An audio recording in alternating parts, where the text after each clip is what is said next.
Hey, ladies and gentlemen, and welcome back to another episode of The Dark Match, coming out just a little bit early. Don't get used to it, because we're tired and we don't want to talk about this.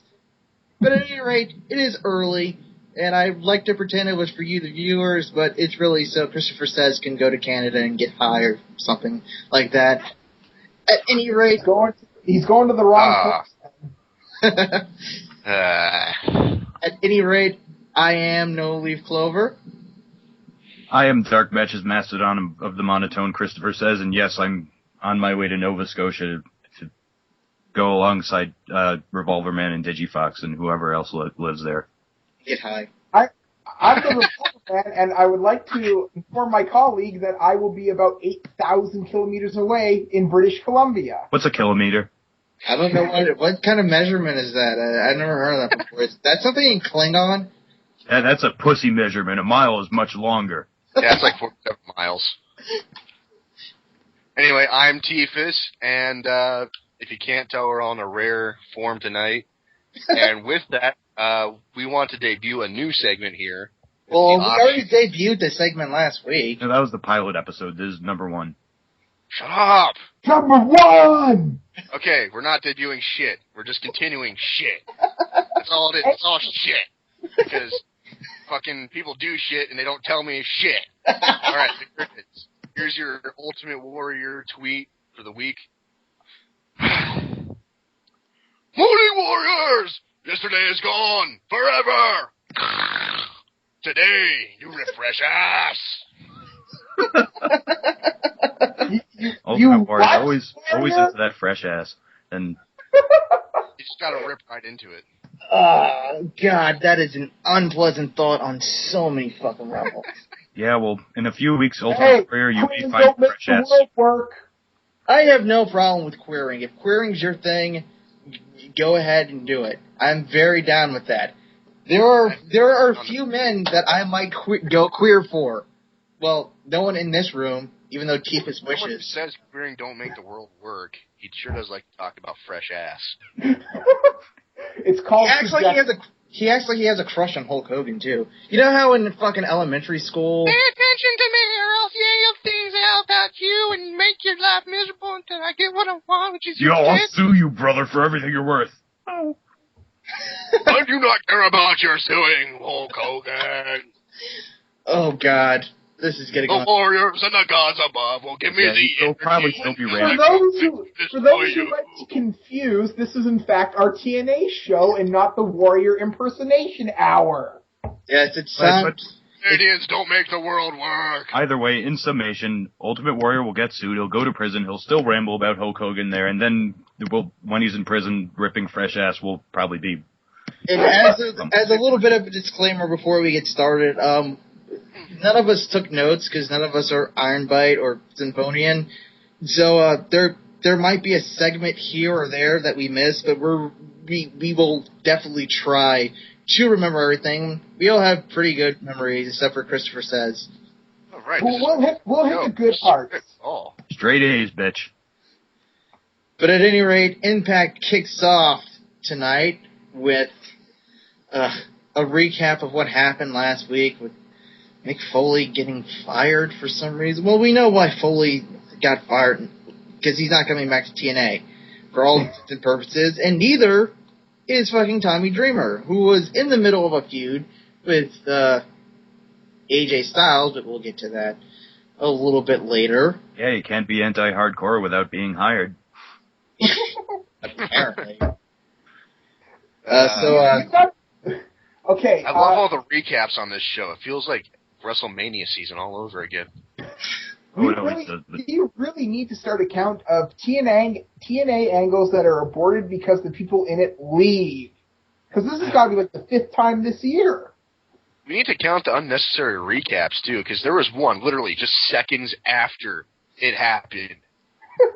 They didn't even cut to commercial. It's like it happened, and they're like, let's take it back to 2 seconds ago. We'll get to the Velvet ODB match, but yeah, we start off with Hogan and Bischoff coming out and cutting a very deceptive promo, and not deceptive for any kayfabe reason. Just they were like, oh, we spoke to the network and Mick Foley's no more. but like we're gonna give you our main event because wrestling matters here, and as if they made the changes, as if they accepted the changes. I don't know. We're going to talk for 15 minutes to show you how important wrestling is.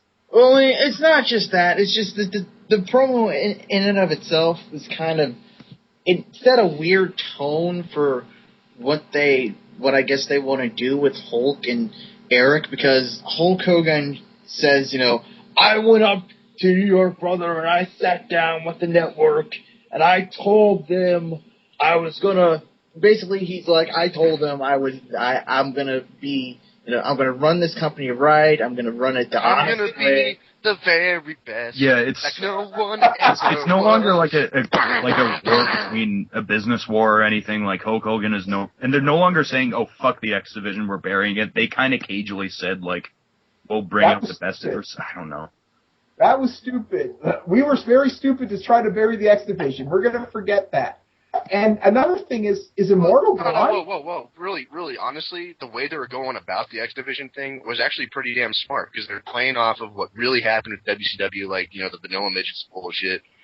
They were building that into Eric Bischoff's character here in a way that was going to ultimately lead to the X Division getting over and getting promoted and getting airtime and proving that sensibility wrong. So it should have worked. They should have kept with it. It was actually something that was going to be compelling, at least to me, because it's like, oh, wow, they're actually playing on something and working something real into the storyline in a way that isn't really retarded, even without the actual real history there, if they were to do it just completely fake. I think you're giving TNA way too much credit in the fact I did, because they already fucking dropped the only compelling thing from last week's show, or the last couple weeks' shows. Yeah, but... So they dropped it like a hot potato. Yeah, any rate, they and like acid.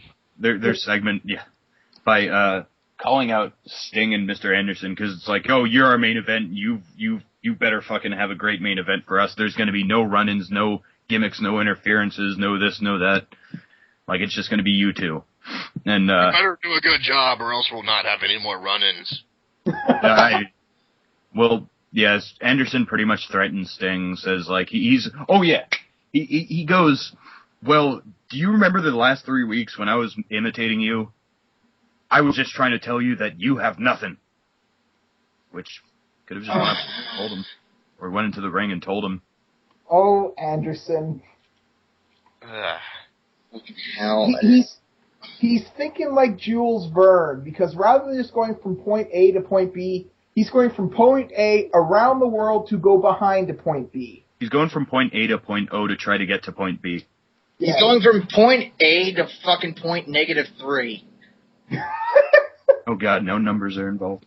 Oh god, I'm gonna have to get the freaking axis out here. He's drawing a flight path on a map going in a straight line instead of curve around the curvature of the Earth like you're supposed to. Ah, that's a good way to put it. Yeah. It's just... It looks like it's shorter, it looks like it'll be quicker, but no, it's actually longer. Mr. Geography. That's your lesson for the week. Someone got a good grade on their geography test. And, like, obviously, I mean, since last week, you'll notice the conspicuous absence of Mick Foley. Well, there are rumors that he's going to be released. Or that he's walking. Rather. He's gone, dude. He's done. He confirmed that on Twitter. Yeah. Okay, he can... Oh, well, I'm behind. But so, this glorious Mick Foley is the network angle lasts all of 4 weeks? 2 weeks. 2 weeks. Yeah, 2 weeks.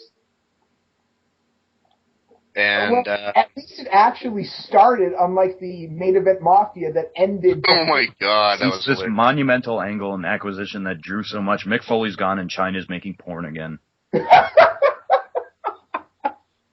Tommy Dreamer's gonna get a very lucrative job as a WWE agent, probably. Most likely. Yeah. He was already doing it before, but from there we go to a match between Mickie James and Tara versus Angelina Love and Winter, which then it wasn't too bad at all. It was fairly average, but nonetheless, it wasn't a disaster. Like no one, like with 3 of the 4 people involved, you would expect a decent match, and that's what they was. It was a decent match, and even Angelina had some good some good She has spots. some good spots, but this zombie thing is really getting on my nerves. She had the finish, and like it was a good one. Like she did impressive. I think it was her. Was it her or Mickey James that hit the? No, it was Mickey James hit the neck breaker combo drop kick thing. Yeah, basically, she pulled like either Winter or Angelina into a neck breaker and drop kick the other. It was Winter for the neck breaker and hit Angelina with a drop kick at the same time. It was impressive. It was like sparks of what like Mickey can do when she actually gives a shit about doing. It's sparks of what Mickey can do when she's actually in the ring with people who are moderately talented. Yeah. Maybe she's just encouraged that she's going to be teaming up with Tara, because that's what it seems like it's building up to. And that's good. That's good. They just... Yeah. I will say that the Knockouts division in recent weeks, until we get down to later in the fucking show, the Knockouts division has at least been tolerable. It's not going to be back to where it is because they don't have a lot of the fucking talent that would bring it back to where it was. But it's decent again, and that's all we really want. It's back to the stage where it has promise. It's definitely gone back up from the depths of the Knockouts Lockbox Challenge. They need to at least get it back to so bad it's good. Well, it's not even so bad it's good. It's just been. It's above so bad it's good right now. It's like it's like these girls have promise. Yeah. The show overall though needs to at least be so bad it's good. It can't just be what the fuck. There has to be something interesting about it, and just haven't had that for such a long time. And now they're starting to show signs of not even so bad it's good. It's just like, hey, this is actually pretty good. Wow, that was pretty. Really? And it doesn't give me a fucking headache. As stupid as the angle with Winter and Angelina, they're making it work somehow. I have to say. Yeah. No, they're not. Well, I disagree, sir. Nah. I disagree. Well, maybe not so much work, but just having Winter do stuff is impressive enough. Well, yeah. Speaking of impressive, the finish was essentially like one of the teams. I believe it's Tara gets distracted by Madison Rayne while Angelina takes Mickey James and does. It starts with an inverted face lock, like setting up for like a Scorpion Death Drop. But what she does is she kind of moves it into a side like backstabber or backcracker or whatever you want to refer to it. Really impressive looking move. She tried to do that move before, but she wasn't exactly working with the most coordinated people. So I think we've called that move I Fall Down 2.0 at least once. Well, but it actually looked good here. Yeah, it looked crisp. Yeah. I guess we got to give it a new name then, because I Fall Down isn't very fair to it. I'm not coming up with a new name now. Well, I Fall Down was not Mickey. Excuse me, Madison Rayne. Madison Rayne. Yeah, and it's still fair for Par. It's, I mean, she has to get more consistent with it. She has to show some consistency with it. Consistency is always the key. Yeah, we'll give credit where it's due. It's just you got to earn it. Yeah. Right. The Knockouts match. Yeah, so our next segment in this show,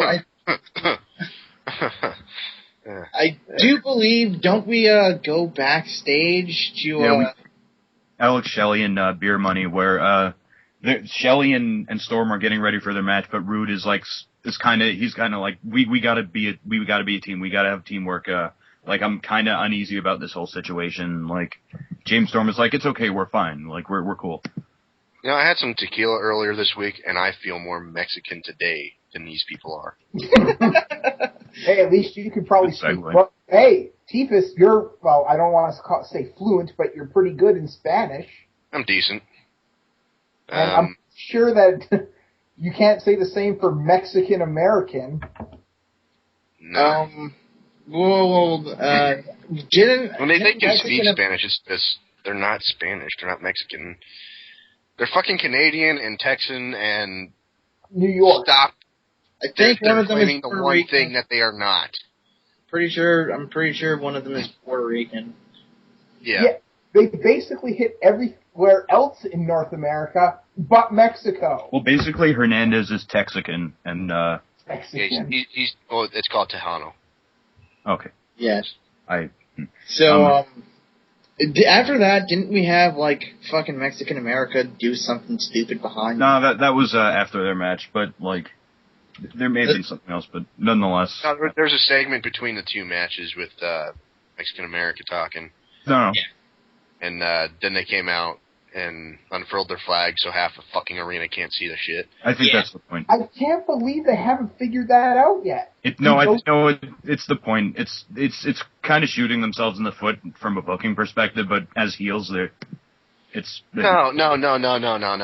whole point of Mexican America is to be seen, be heard, and show how great they are, and then suddenly even if part of your gimmick is to be a dick to the fans, you never want to be a dick to the fans in such that it takes away from the show. Well, see, the problem is, like, whether or not they want to be seen or be heard, they've said before that they have no time for any of, like, you fans or any of you Americans, so they're just going to drown them out.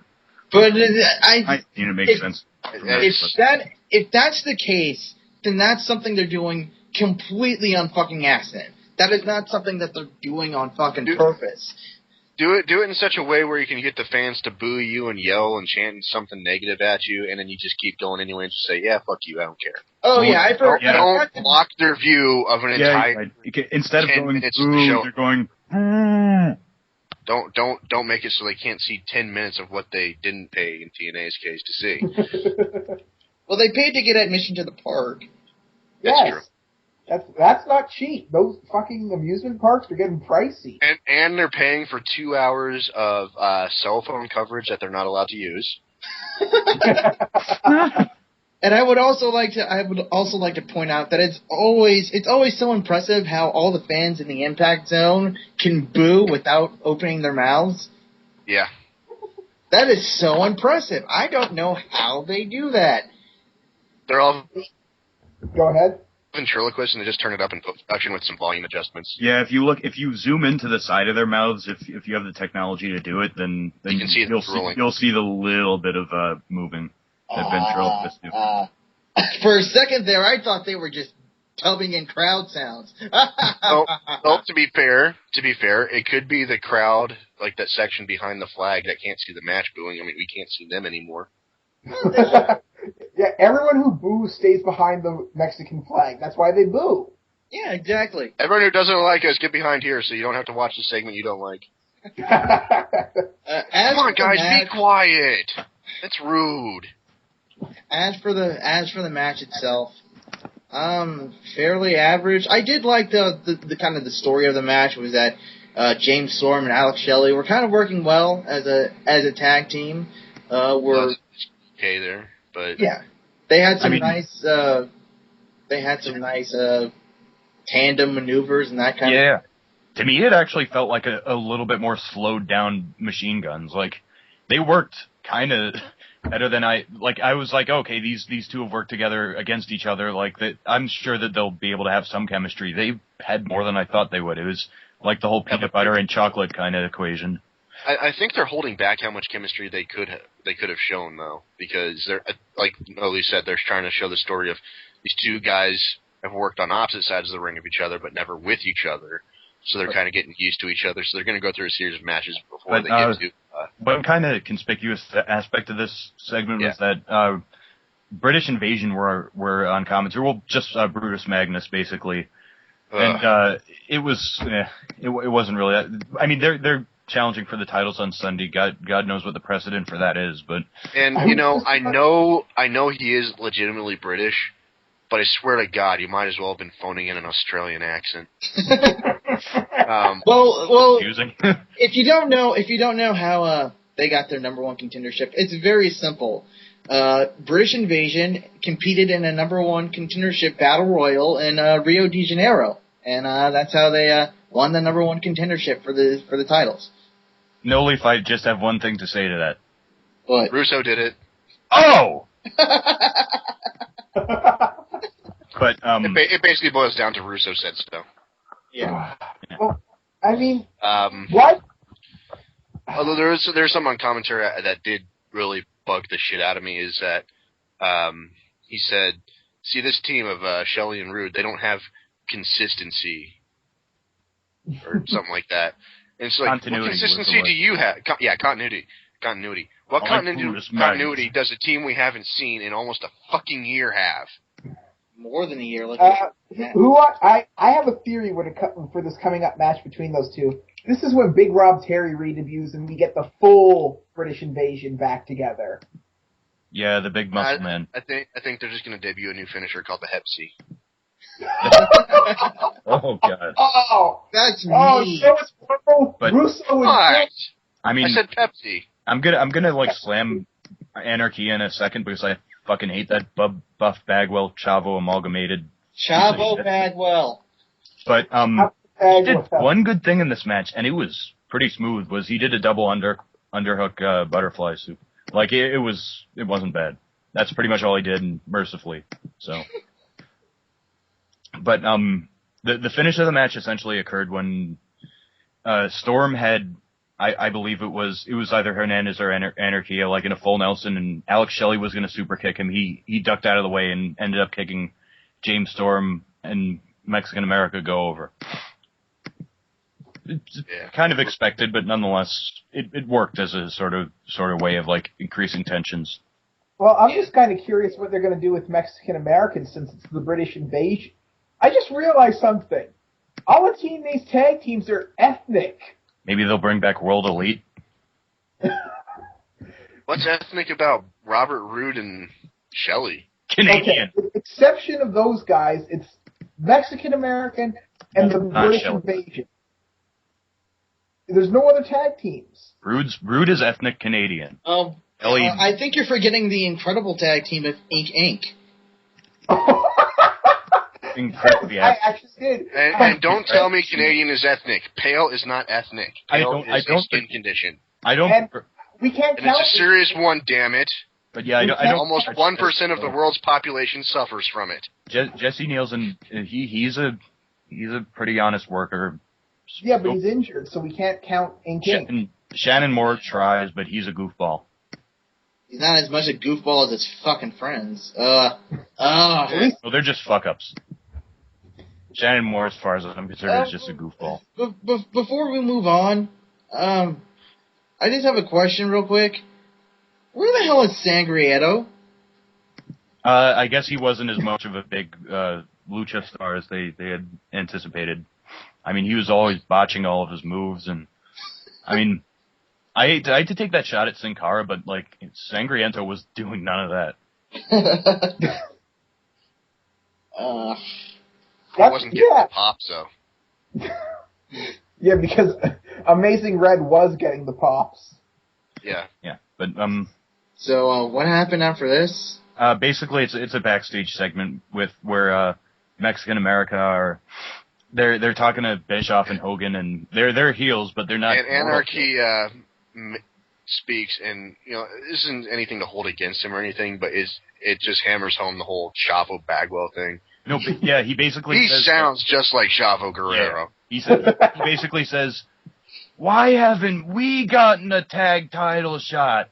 Is it because we're Mexican?" Yeah, basically, like, to give you an idea, it sounded just like Mr. Anderson going, "Maybe I'm just too much of an asshole." It's like gimmick. Yeah. You know what? It sounded like Chavo Guerrero was doing an impersonation of Eddie Guerrero. And I would have loved it. I would have been a permanent Eric Bischoff mark if he actually said, "No, because none of you are Mexican." Mexican males, Mexican males, males and two females, Mexican males and two females. I will say that Sarita and Rosita looked as hot as ever. Apparently they don't wrestle anymore. That's not saying much. Yeah, which sucks, because they're good workers. The Knockouts division needs them. Yeah, I don't know why they, pluck them away for this really go-nowhere angle. Es no buena, chicas. No es bueno. No es bueno. Es no buena. But yeah, no good. Oh, no good, what we glossed over. One of the things we glossed over, but only because it was so forgettable, was the fucking footage of the bar brawl between Samoa Joe and Crimson, which... Oh, you want to know why it was forgettable? Because it was shot in the dark! Yeah, it's like pretty much everyone's criticism of Doom 3 could be applied to this. I thought they were just having technical difficulties. No, they actually shot it like this on purpose. Well, yeah, wow. I kind of thought they did too, because in the middle of it I heard, Zack Ryder's got a t-shirt. I was so ready to just throw up the ripping off WWE flag again, and man, yeah, they. I don't know what's worse. But yeah, beyond that, they hype Kurt Angle and Jeff Jarrett's feud with Karen Jarrett getting shoved down the stairs. And allegedly, this is going to be their final battle. Going back to that segment in the dark, though, that segment in the dark totally came off like Kaz was Shaggy and. Wait, which segment in the dark are we talking about? Because there was two. There was the fight, and then Not the fight. Yeah, and then there was a Kaz and Kendrick. Yeah. Kaz and Kendrick basically find Janice around, and they're like, what kind of loser spends his time making things like this, just sitting in the dark? And Kendrick's like, come on, dude, we gotta get his Janice, man. So to me it was like Kaz is like Fred, Kendrick is like Shaggy, and Abyss is Old Man Dithers. And I would have gone away with it too. If it wasn't for that meddling X Division. That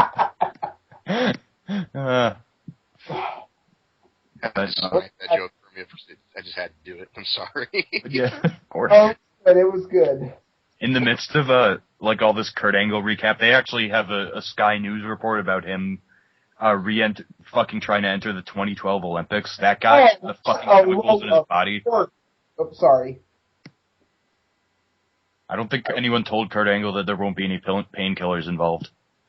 Yeah, they tested that at the Olympics there, Kurt, and they take it seriously.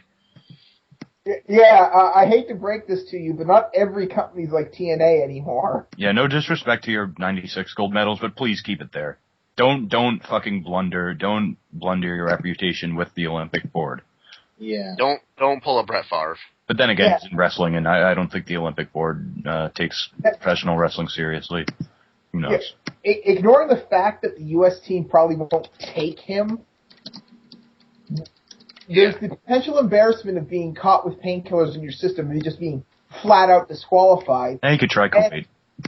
And you don't think that this 43-year-old badly injured man will go down immediately to some 20-year-old freaking wrestling master? He's going to get... Yeah, Jack Swagger could go try out for the Olympics.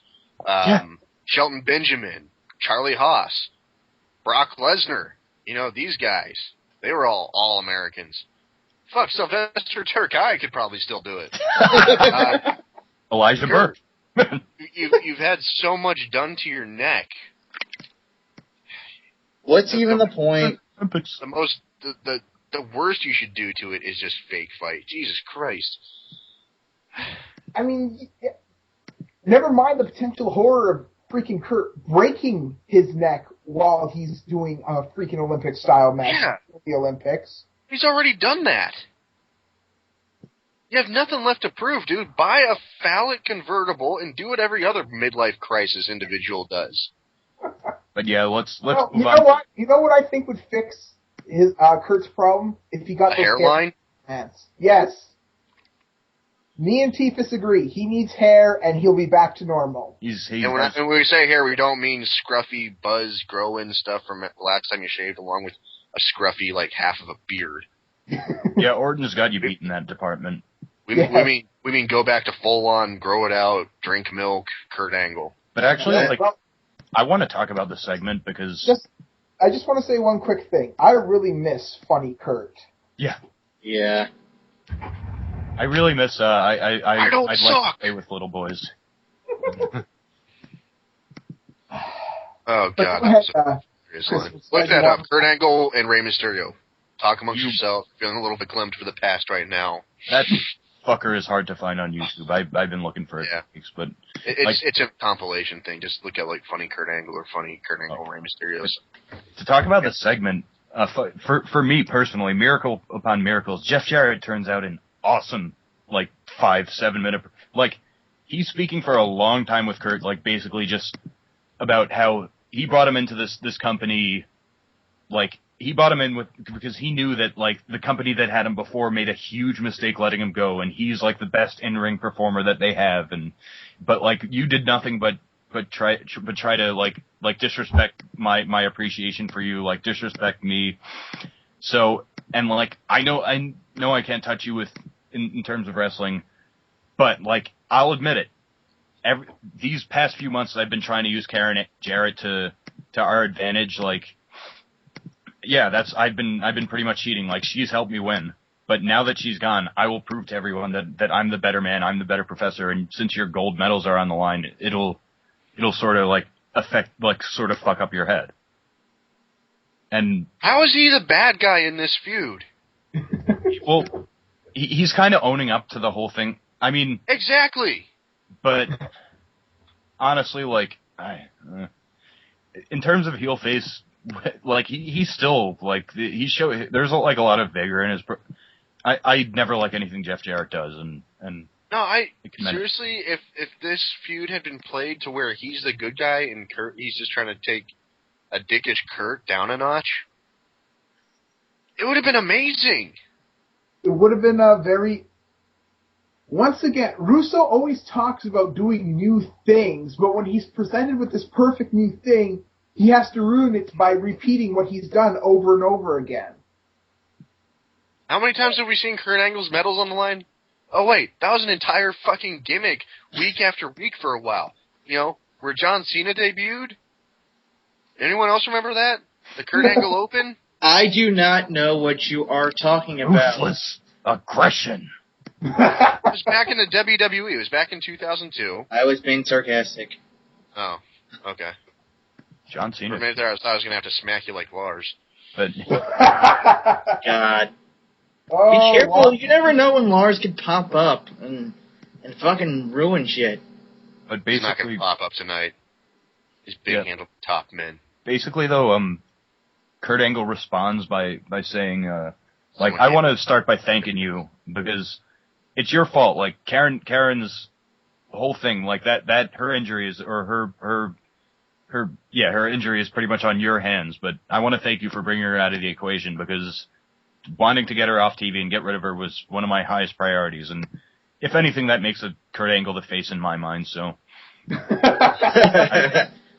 I was just about to say though, Kurt's happy she's badly injured. Yeah, that's a real hero thing to do there, Kurtie boy. Yeah, because, she's raising your kids. That's, awesome. Yeah. Kurt really is a heel and all. We've been saying this for fucking months. Kurt is the fucking face through all, not Kurt. Jeff has been the face through all of this. If you were looking at this angle and you didn't know what was happening, you just feel sorry for Jeff because he's clearly fucking in between. Seriously, outside of the first that very first segment way back when with the segments at the Jarrett household, outside of that, Jarrett has been the face. Yeah. But going back past the Jarrett household thing, remember when Kurt Angle tried to murder them with an axe? Uh-huh. Yeah, that's another hero thing to do. You start fucking with football players. Jets. Did we ever see that guy come back? Who, Bart sure it wasn't a Redskins player. Fuck you. So Kurt, I guess, so we can safely say Kurt Angle ate him and we never saw him again. Yeah, I just think of Kurt's crazy eyes and he ate him. And then there was dumping horse shit on them. Oh, yeah. Yeah, he's the fucking bad guy through all of this shit. Am I supposed to feel sorry for him? Because I don't. Karen Jarrett, she has a he seriously, at any point, he's had 3 opportunities to shake Jarrett's hand and just walk away from the whole fucking feud. He's like, no, I'm going to keep fucking with you. That's just the thing. Heels don't go, I'm sorry, I want to end this peacefully. Heels don't do that. Yeah. Even if Jeff Jarrett was just being fucking facetious and just being like, oh, ho, ho, ho, I want to win the feud. Nod, wink, wink. At least the first time, the face has to fall for it. Otherwise, there's no sympathy. And there's no, like, after that, every other time the heel tries to say, I'm sorry, let's shake hands, he can be like, fuck you, punch him in the face, and still be, you know, have plenty of sympathy. But, what the fuck, TNA? Yeah. It's really a great example of how ass-backwards TNA books. No one's gonna believe that he'd fall for a handshake, so let's just offer it and have her reject it. It doesn't work that way. Faces still, like, despite how smart a face may be, they still give people the benefit of the doubt. That's part of being a face. Oh. But, also... to their credit, this is the only really fucking stupid thing that they did. And it's not stupid because of the segment, it's stupid because of the whole thing. Yeah, this segment was surprisingly damn good, but once again, role reversal, and it would have been fucking amazing. Yeah. But either way, like, throughout the night, they'd been hyping, Bully Ray issuing an open challenge to TNA, which is like, yeah, okay. Look out, TNA, Bully Ray's put you on notice. For the hype to the last man standing match at Slammiversary, which, by the way, like, I do a rundown, but I don't know if Wikipedia has the match card. And I have that, so we can. Okay. When we're wrapping up, we can do that.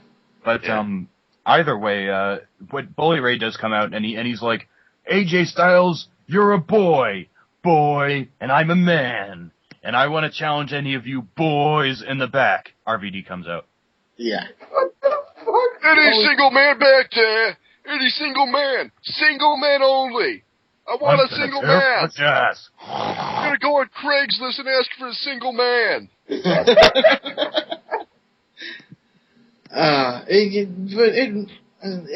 First of all, I want to. Go ahead, go Leaf. When was the last time we saw RVD before this? I'm a single fella. I believe when he fought Sting for the belt.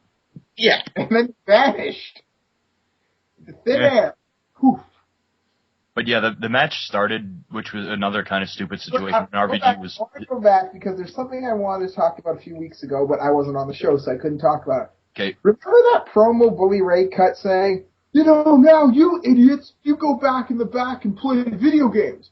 I go to strip clubs. Yeah, great, Bully Ray. You're going to scummy, underhanded places. I drink whiskey, I chase women, and I listen to rock and roll. Great. With the New York accent. You're gonna die 40 years before your time. Great. Yeah, really promote that lifestyle. You're also he's like 40. What on God's green earth are you fucking doing talking about that shit? That's like the cheesiest fucking sell to be like, I'm an obnoxious heel. Like, that's not the party life. It's not, you know, any jackass can go out and be like, hey, I'm drinking whiskey. Hey, baby, what's up?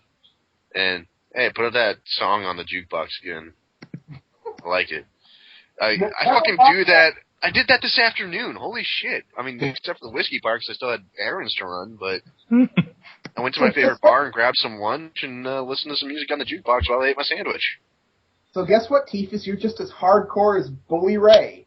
In fucking campus area of Columbus, Ohio. Hell yeah. Midwest represent. At any rate, this RVD brother Ray Technically it's East Coast too, because it's Eastern time zone. God damn it, Tiefus. This brother Ray RVD match, it was nothing fucking special. Yeah, it was mercifully short. Basically, it started out when RVD was on the top rope doing his finger pointing, and Bully Ray threw him down in a power bomb. As something that the Spoony one has covered many times. How many times has he been fucked over doing that? Many times. But it I basically. guess potheads never learn. Yeah. Fuck you. I'm gonna go out. I'm gonna go out and fight this guy, and it's gonna be great, right, man? Yeah, totally, Rob Van Dam. It's gonna be great. All right, man. Wait, where am I going again?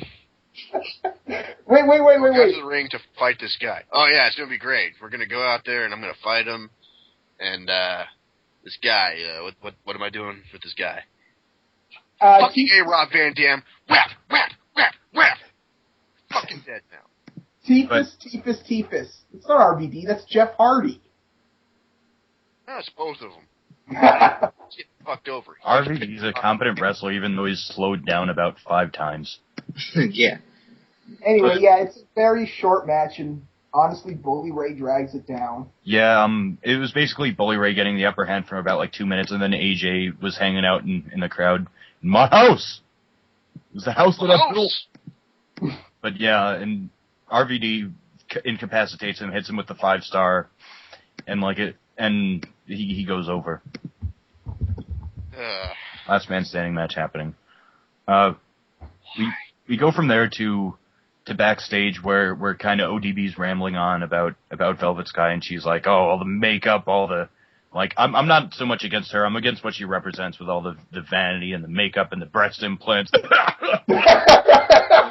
God damn it. Really, ODB? If they're trying to make a hypocritical storyline here, like with like ODB's the hypocritical heel, that's still a shitty point to make. Ignoring that really stupid moment for a second, did ODB and Angelina Love have any interaction before ODB got let go last year? No. I don't think so. So it seems insane that suddenly she's the reason she got canned. You mean Velvet Sky, but still the answer's no. Yeah. Velvet Sky, sorry, I confuse those two sometimes. Skinny blonde number 7. And then after that, don't we have Never mind. Sorry, I want to finish this point. Never mind how much people wanted to cheer for ODB when she came back. Yeah, it's not a good idea to have someone return and make him turn heel in that much of an instant. You know, at least with Edge, Jericho, and Triple H, they still waited a couple months. Yeah. For Edge's, I was just about to say, remember when Chris Jericho came back? They didn't immediately go, oh, you hypocrites. No, they let the fans bask in face Y2J for a little bit before they turned him into the... Exactly. And then once they start getting the feeling that the feeling had passed and they need to actually do something with him, they let him loose on doing something. I hate to break it to you guys, but this isn't the talk about good things. Yeah. Well, not for now, not for the... We're trying to talk about good things. Unfortunately, they're not about TNA. But, yeah, and we come back before their match with Velvet Sky segment, and unfortunately for the face, she doesn't have too much of a countering argument by saying, ODB's fat. Yeah, they got a surgery for that. Basically, it was who's going to be ODB said she's a skinny bitch, and fucking Velvet Sky said she's a fat bitch, and that's why they hate each other. It's like who's the heel in this? It's like every goddamn high school drama you've ever seen. I was just about to say, this is like some sort of high school fucking feud. Yeah, I'll say something nice about TNA. ODB had a really nice looking headband on today. Yeah, it was Xbox style. Yeah. Great, you just made it Degrassi. This is fucking Degrassi. I don't care. Degrassi. Serena's Canadian. It works. Degrassi was better booked than this. Uh-oh. Yeah, and plus it produced Drake. Yeah, who's the last star TNA's ever made? Oh no. Hey, Revolver Man. Did you know Emma from that show? She was in a movie where she showed her boobs. Ooh. Yeah, it was one of those Poison Ivy movies. Link. I'll give you the link after we're done. But the Velvet Sky versus ODB in a sort of match. I thought it was supposed to be a street fight, but apparently no. ODB just attacks Velvet as on the way to the ring, and it's very. Was this instance, Stephus, where you said they replayed something like a second after it happened? Yeah. They recap some. Yeah, it was like during the run-in right at the start of the match. Like 2 seconds, like there was a run-in at the start of the match, and 2 seconds later, like all right, let's take it back to show you what happened. There wasn't even a commercial break. It's almost like they meant to put a commercial break in there, but they forgot to. Like it's one thing if they want to replay an impressive spot, but this wasn't. This was... It was just another run-in. Yeah. Another dumb part about this match is that they have ODB enter the fucking arena from the side because apparently ODB is an uncontracted wrestler and they're just having this match.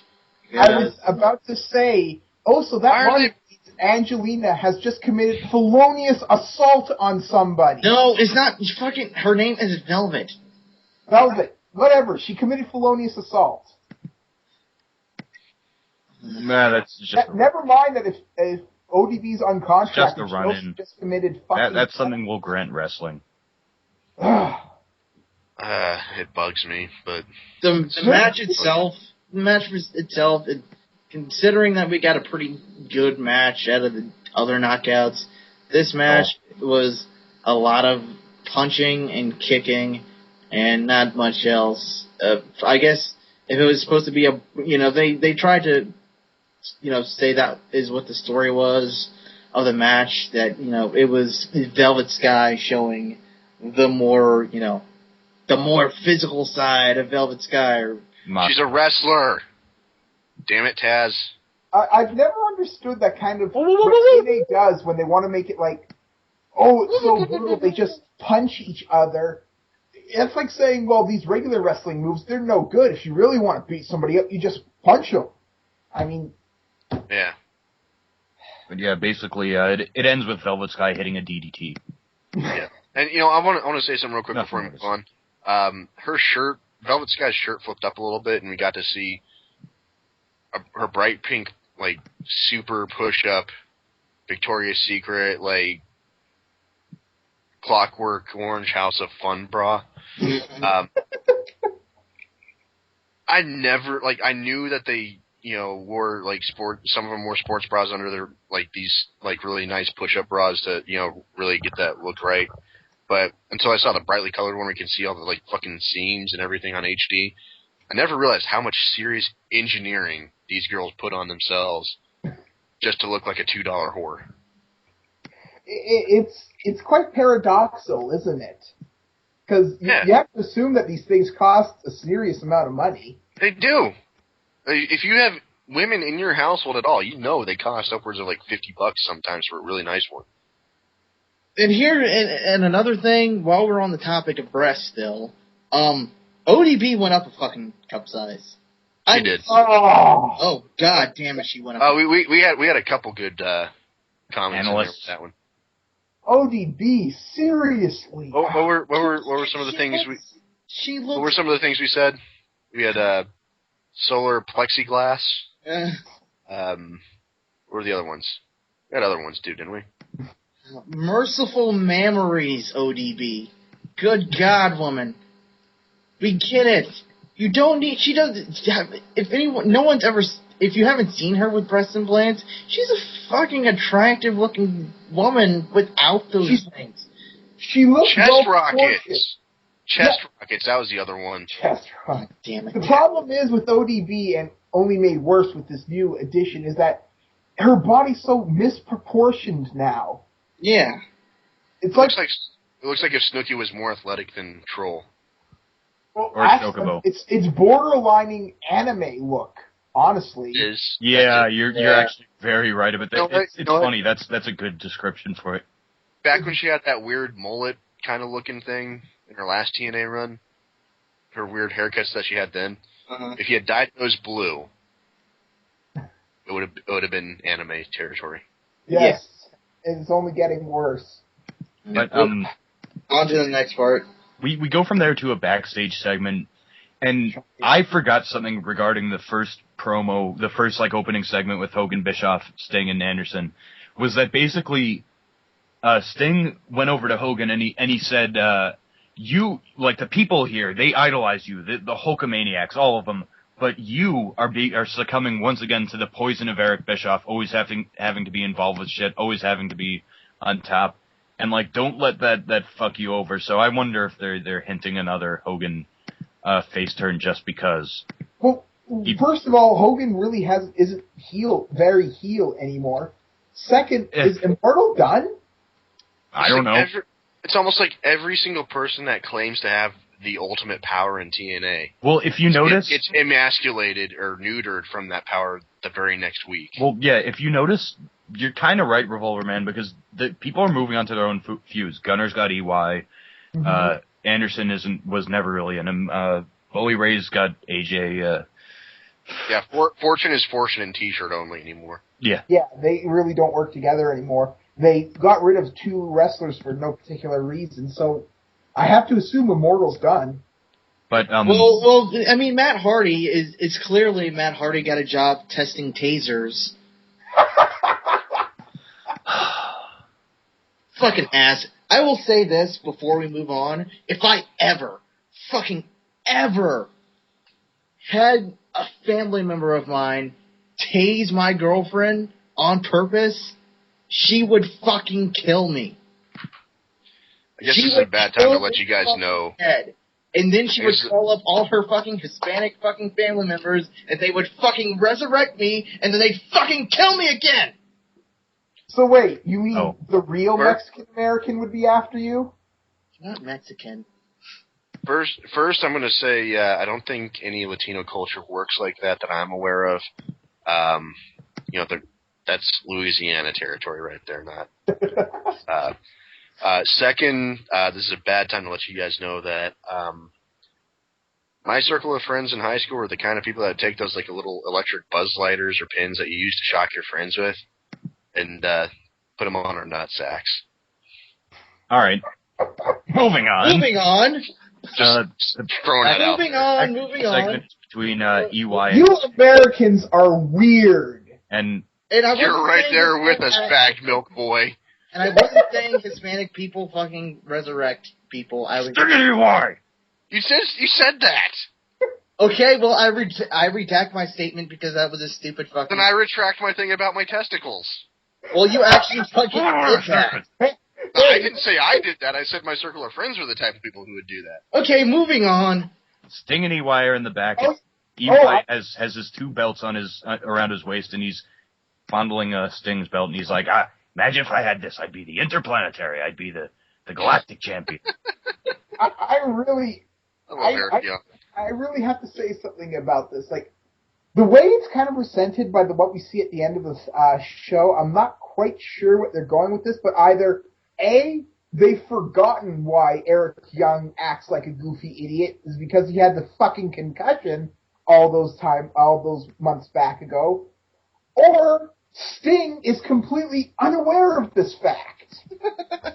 Yeah, but basically Sting is like, what the fuck is up with you, Eric? All this comedy shit. Like, you're a contender. Laying it into it was all just an act. Yeah, be a contender and stop with this comedy. Stop it. We've got a match against Gunner and Anderson. His pal. And of course, there's always the third option that Sting's motivational speeches cure brain damage now. Oh, yeah. Well, you doubt it? It was a few years ago I saw in a magazine, one of the wrestling magazines, an interview citing a bunch of Eric Young's friends, both in and out of the wrestling business, saying he's always been like that. He'd always make you, like, convince people he was dumber than he actually was and kind of mess with them a little bit until he could get what he wanted. And then I like that. It kind of goes back to the whole thing. It's like, it's better not to speak and have people think you're a dumbass than open your mouth and prove you really are a dumbass. Something like that. Yeah.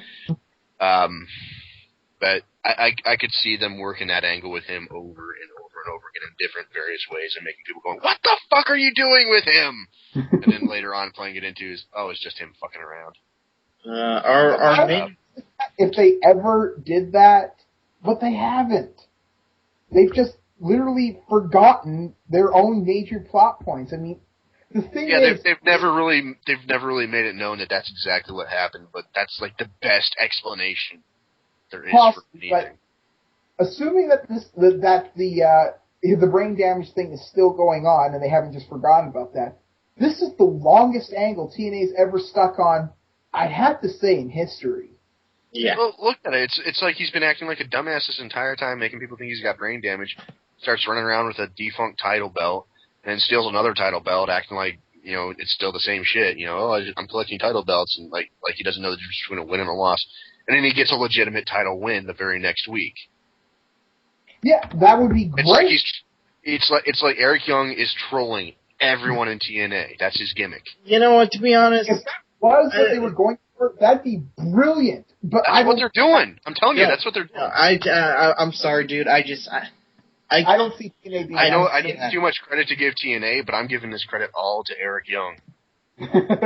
But yeah, the main event was again very short. Very short. Good. I think Eric Young should start referring to all his friends, not the creatures of the night or the peeps or whatever, but the trolls. I don't know. I want his fans to be referred to as the younglings, but Didn't all the younglings die? Yeah, 4chan's around that could call all their fans anonymous. Oh, Lord. Anyway, the main event, like Christopher says, Well, difficulties. Dumtish. It wasn't particularly good. It was really, the main events of these shows never feel like main events. It's the same problem that happens on all TNA television, is that they front load the show with all the young guys and all the young talent and with the knockouts and stuff, and that stuff is generally pretty tolerable. But then you get into the upper card main event shit, and it's just fucking blah. This main event. Well, they had to save time for the ending promos. Oh right, Wrestling matters. I forgot. This is Wrestling matters, so we're gonna have 15 minutes of talking after the wrestling. Yeah, I forgot this was Impact Wrestling, and they canceled Reaction, so they put Reaction on Impact Wrestling so you could reaction while you react. There's a vertical. Yes, they actually said, dear listeners, they actually said, tune in next for Reaction. And I nearly shit my pants. But yeah, over that? Basically, really? It was a short match. No. You shit your pants over them saying Reaction. Yes, I damn near came close. Hey, Revolver Man. Yes? Reaction.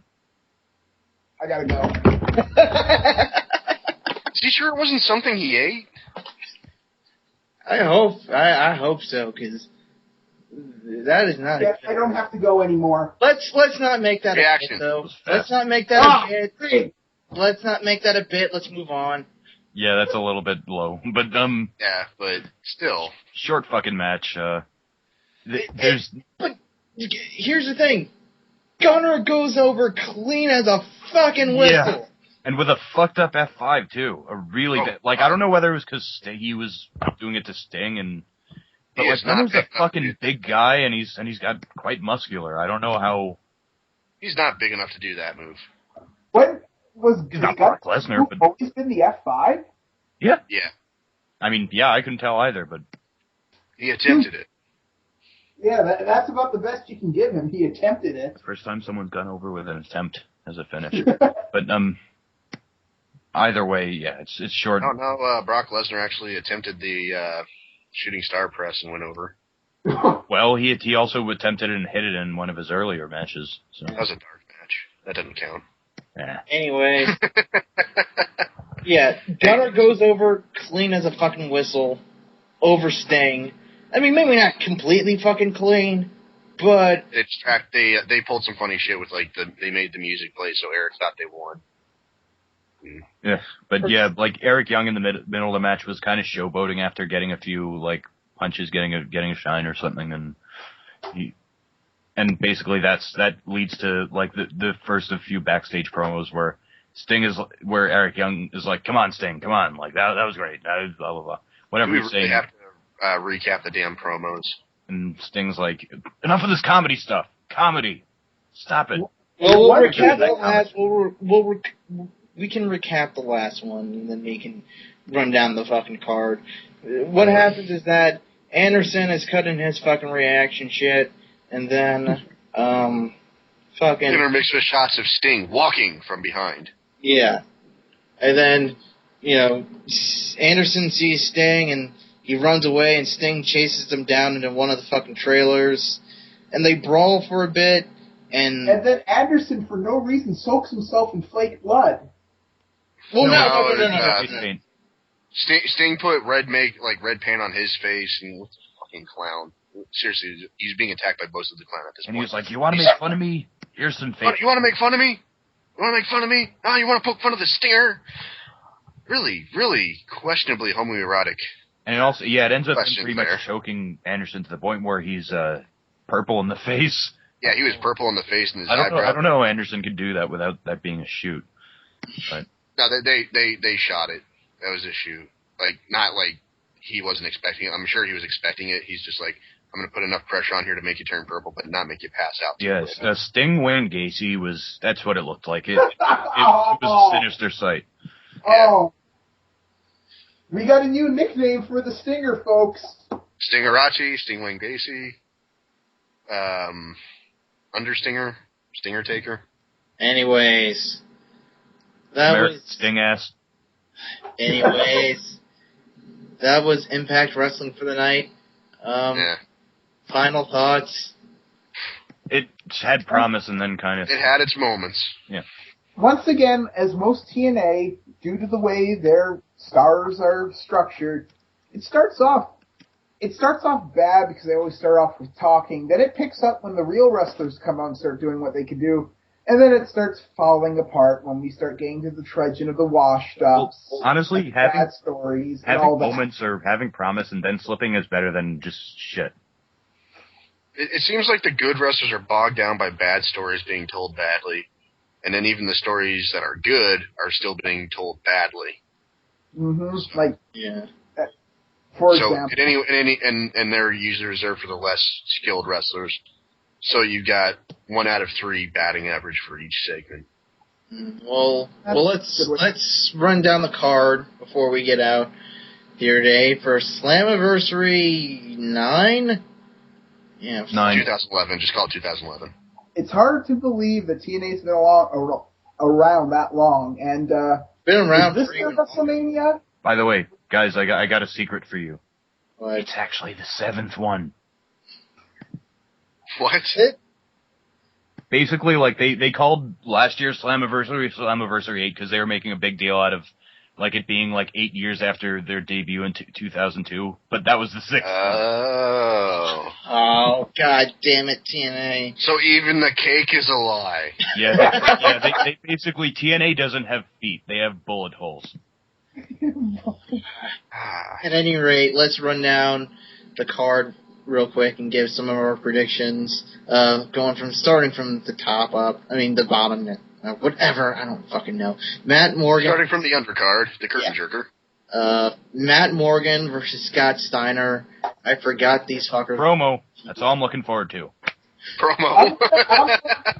I'm going to have to give it to Scott just because if you're going to put Scott Steiner versus Matt Morgan, I'd rather put the person who's at least entertaining on the mic.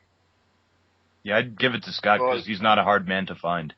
Well, as far as who wins the match, I'm going to go with Matt Morgan, but I swear to God, there better be a fucking promo.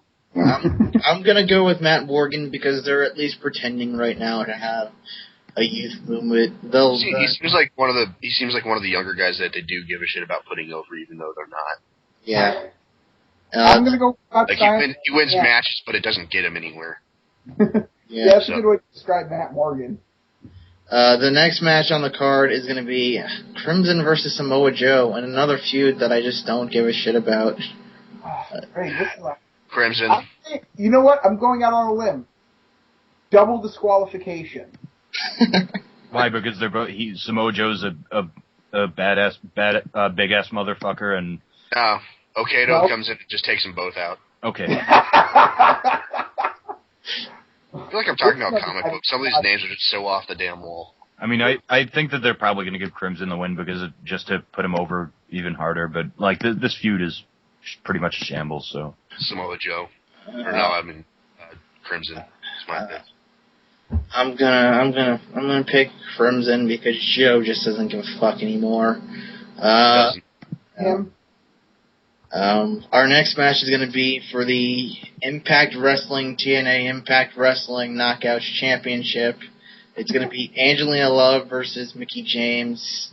I'm not looking forward to this match, by the way. Not at all. It's a wildly talented worker versus... I'm going to say Mickie James because I think if they're going to move the belt, they're going to put it on Winter. Angelina Love should have never had a... Angelina Love is going to win because she's working for Russo when she never should have been outside of anything but exploitation films. She used to be good. I'm not talking about porn. I'm not talking about porn. I'm talking about just any exploitation film. She used to be good. Yeah, but look at her looks. Yeah. Look how she's used, and look at who is writing for her.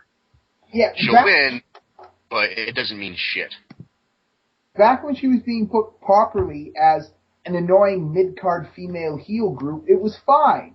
I mean, then they all of a sudden decide that the beautiful people should just fucking dominate all the time, and now it's this. Look how long it took them to put the belt on Mickie James. She had to get legitimately injured to get the belt. And now she's still wrestling, so they're probably going to take it off her pretty quickly. I'm going to go with Angelina Love here. I'm not. Love too. So we're all saying Angelina? No, Christopher Says is saying Mickie. All right. The next match on the card is going to be, I guess, did they announce this tonight? Apparently it's on Impact Wrestling site. And a last man standing match. It's going to be Bully Ray versus Styles. Oh, yeah, they're talking about that. Yeah, they talked about that. Okay. I'm gonna win. I'm gonna have to say AJ. AJ. Yeah. They definitely. I think just to get this kind of useless feud out of the way, like. I'm not even going to say, like, I wouldn't put anything past TNA, but yeah, I think AJ's going to win. It's like they were trying to groom Bully Ray to replace Jeff Hardy as the top heel, but it's just not. Well, the fucking stupid. This isn't working. The stupid thing about this feud is that it's basically they're trying to say that, AJ's going to beat someone who's saying you're a boy and I'm a man, and yet fucking 8 years in this company. I hear people saying Bully Ray is amazing on the microphone. He gives some of the best promos ever, and they keep citing all these things from, like, ECW or WWF. And I'm just like, where the fuck is this in TNA? Yeah. He doesn't have a filter. He doesn't have, I mean, maybe he didn't need a fucking filter when he's working for Paul E., but he needs a filter because he's not... He either needs a filter or he needs better direction. He needs a stutter. So in ECW, he could just go off and, like, talking about how he wants to kill fans and shit. He doesn't have that ability in TNA. That was awesome. That was awesome. So now he's reduced to drink whiskey, listen to rock and roll, and chase women. He's not even scoring. He's just chasing. And jerk off in front. At any rate, let's move on to the next. To quote Chris Rock, he's the creepy man at the club. Yeah. Let's move on to the next match on this card. It's going to be a triple threat match for the X Division Championship. Kendrick versus Abyss versus Kazarian. In a triple threat match. I'm going to say Kendrick. I'm going to say Kendrick. I'm going to say Abyss. I don't think that this will really lead to anything. Like, he'll probably still have it, just to have it for a little bit longer. Is anyone writing any of this down? I don't. It's recorded. No. It's fine. Yeah, we'll hear it later. Fuck yeah. I want to see how, like, what our totals are, and then, like, how we do. Yeah. You guys say Abyss? Yep. Abyss, you're saying Abyss, so we got 3 to Abyss and 1 to Kendrick. Kendrick. Wait, who said Kendrick? I didn't say Kendrick. I said Kendrick. Oh. Well, I'm not saying well, it's like this. 2 people say Abyss, I say Kazarian, just to be an outlier, you say Kendrick. Don't do something just to be an outlier. That totally skews the whole thing. I think he has an outside chance. A very outside chance, but... Say who you really think is going to win, not just to be an outlier. I don't care about the feud, so... Okay, fine, whatever. Alright, the tag team, next match is for the tag team championships. British Invasion versus James Storm and Alex Shelley. I'm saying British Invasion. In this case, I'm gonna say James Sorman Shelley, because I don't think they're gonna jump the gun with British Invasion after not really. But then again, this is a situation where I'm gonna say I wouldn't put it past TNA to just give them the belts.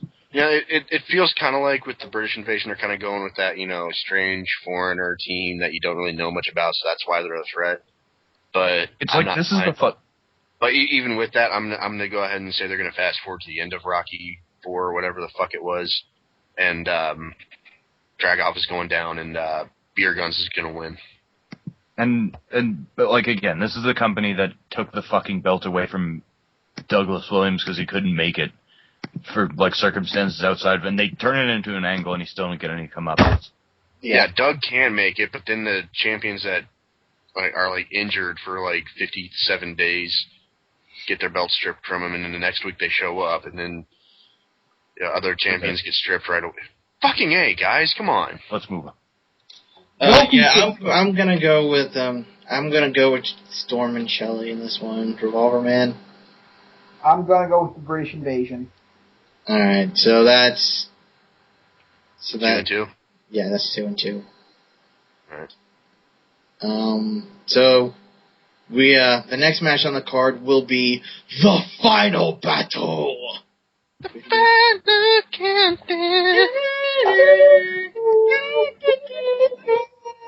One WrestleMania. God, so out of sync.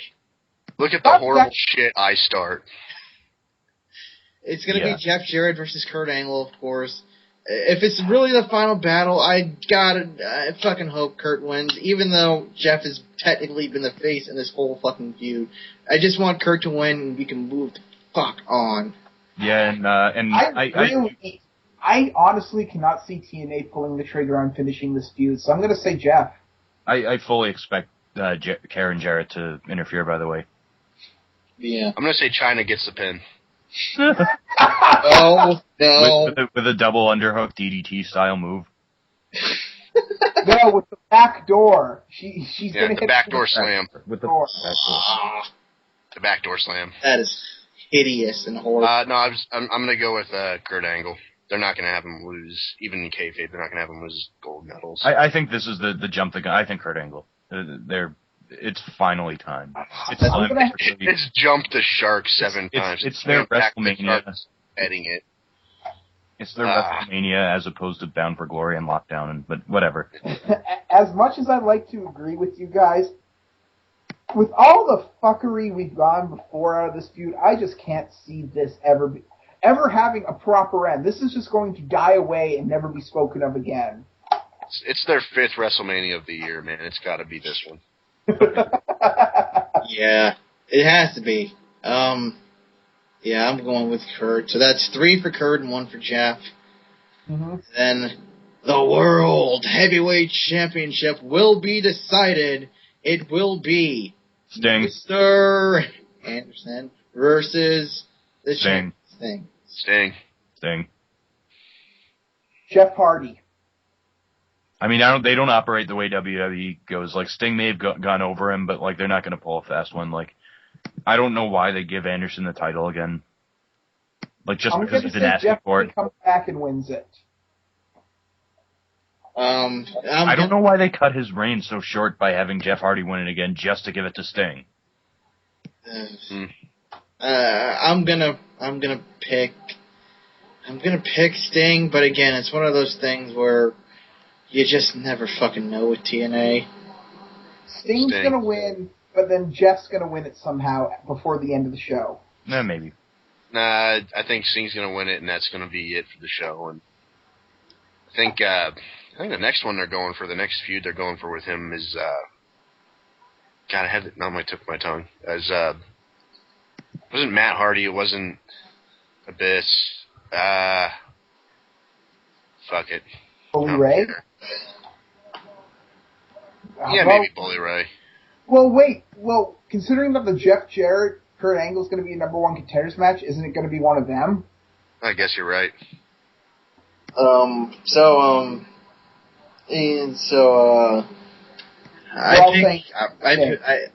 all said Sting, and with that, we're going to start to wrap up the show, but not without playing our favorite game show, or game. Is this a game show or a game?